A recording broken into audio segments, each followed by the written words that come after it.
So hello guys, welcome back to my YouTube channel. जैसे कि आज के इस वीडियो में हम पढ़ने वाले हैं कि हम जो वेलोसिटी ऑफ रिकॉइल है, ठीक है, वेलोसिटी ऑफ रिकॉइल वो कैसे हम निकालेंगे, ठीक है, वेलोसिटी ऑफ रिकॉइल कैसे निकालेंगे। तो चलो देखते हैं कैसे निकालते हैं। तो सबसे पहले आपको पता ही होगा कि एक हमारी ऐसी कुछ गन होती है, ठीक है, ऐसी कुछ गन होती है, इसका यहाँ पर ट्रिगर होता है और यहाँ से एक बुलेट निकलती है। ओके, यहाँ से एक बुलेट निकलती है, ठीक है, यहाँ से एक बुलेट निकलती है और इसका मास मान लो हम m है, ओके, स्मॉल m, और ये इसकी वेलोसिटी रहती है v, ठीक है, इसकी वेलोसिटी v रहती है और इसका भी कुछ ना कुछ गन का मास रहता है, ठीक है, हम मान लेते हैं कैपिटल M। इसका जो गन का मास है वो कैपिटल M है और यहाँ पे इसके जब हम शूट करते, ठीक है, जब हम यहाँ पे शूट करते हैं गन को जब शूट करते हैं इस डायरेक्शन में, तो मतलब बुलेट को शूट करते हैं इस डायरेक्शन में, तो हमारे पास एक पीछे की तरफ ऐसे मतलब कोई तो भी धक्का जैसे मतलब महसूस होता है, तो उसकी भी कुछ ना कुछ वेलोसिटी रहती है, तो उसी को ही वेलोसिटी ऑफ रिकॉइल कहते हैं। Okay, velocity of recoil. तो हमें अगर ये फाइंड करना है तो क्या करें वो आज हम सीखेंगे, ठीक है, या फिर उसका एक जनरल फार्मूला होता है, तो वो फार्मूला हम देखेंगे कि वो कैसे डिराइव होता है। तो मान लो कि हमारा इस बुलेट का मास m है, इसकी वेलोसिटी v है, ठीक है, या फिर u ले लेते हैं क्योंकि ये भी v कन्फ्यूज हो जाएगा, तो u ले लेते हैं, ठीक है, इसकी वेलोसिटी u होंगी और गन का मास हमारा m होगा और वेलोसिटी गन की v होंगी। तो हमें फाइंड क्या करना है, टू फाइंड v। ओके, तो हम देखते हैं इसका क्या कैसे करेंगे हम। तो सबसे पहले आपको पता है कि यहाँ पे जो हमारे पास फोर्स लगा है, ठीक है, जो बुलेट बुलेट पे सामने जा रही है बुलेट, तो कुछ ना कुछ यहाँ पे फोर्स लग रहा है और गन भी पीछे जा रही है, ठीक है, गन भी पीछे जा रही है, तो कुछ ना कुछ फोर्स लग रहा है। तो ये जो फोर्स है वो फोर्स कैसा है, फोर्स किसी बाहर के एक्सटर्नल बॉडी ने लगाया क्या, किसी ने आके धक्का दिया है क्या, नहीं, किसी ने धक्का भी नहीं दिया या फिर पुश भी नहीं किया, ठीक है, पुश और पुल नहीं हुआ है बाहर से, जो कुछ भी हो रहा है वो अंदर में कंबशन हो रहा है, ठीक है, ड्यू टू कंबशन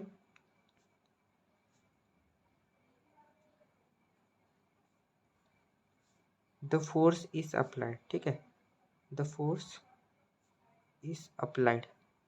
मतलब जो ये कंबशन अंदर में जैसे हम ट्रिगर दबाते हैं तो अंदर में जो कंबशन होता है उसके वजह से ये फोर्स जनरेट होता है और फोर्स से ये बुलेट सामने जाती है। तो ये जो फोर्स है, फोर्स, तो ये फोर्स कैसा है, इंटरनल फोर्स है, हमने बाहर कहा एक भी फोर्स नहीं लगाया, ठीक है, जो भी फोर्स है वो कहाँ से, इंटरनल फोर्स है। तो ये जो फोर्स है, फोर्स इज इंटरनल, ठीक है, फोर्स इज इंटरनल। तो हमारा जो मोमेंटम होगा, ठीक है, मोमेंटम, वो जो इनिशियल होगा वही मोमेंटम फाइनल भी होगा। क्यों, क्योंकि फोर्स क्या है, इंटरनल है, और जब फोर्स इंटरनल होता है तब इनिशियल मोमेंटम और फाइनल मोमेंटम क्या होता है, सेम होता है, ठीक है। तो हम इसे इक्वेट कर सकते हैं पी आई और पी एफ। ओके, अब पी आई क्या है, हमारा ज़ीरो है। क्यों, क्योंकि हमारा जो इनिशियल कंडीशन था जब हमारी सिर्फ गन ऐसी थी, ठीक है, और बुलेट हमने फायर भी नहीं की थी, ट्रिगर भी नहीं की थी, तो ये ऐसी ही थी, रेस्ट में थी, ठीक है, गन भी रेस्ट में था, पूरा सिस्टम हमारा बेसिकली रेस्ट में था, तो हमारी वेलोसिटी कुछ नहीं होगी। तो P equals to M V जो हमारा फॉर्मूला है मोमेंटम का, वो हमारा ज़ीरो हो जाएगा क्योंकि V हमारा रेस्ट में था, ठीक है, तो पोटेंशियल इनिशियल हमारा ज़ीरो हो जाएगा।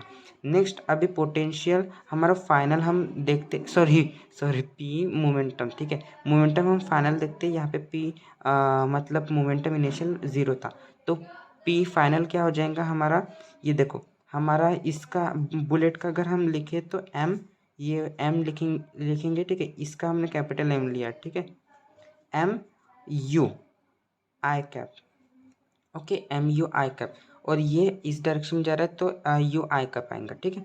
नेक्स्ट हमारा इसका देखेंगे गन का, तो इसका आएगा plus M V, right, V negative I cap, negative I cap, negative क्यों लिखा, क्योंकि ये डायरेक्शन पीछे की तरफ है और हमें पता है कि पीछे की तरफ निगेटिव एक्सिस रहती है, निगेटिव एक्स एक्सिस, तो ये निगेटिव आएगा। इससे अगर ओपन करूँगे आप तो M you I cap, sorry यहाँ पे minus M we I cap, ठीक है, हम ऐसे लिख सकते हैं।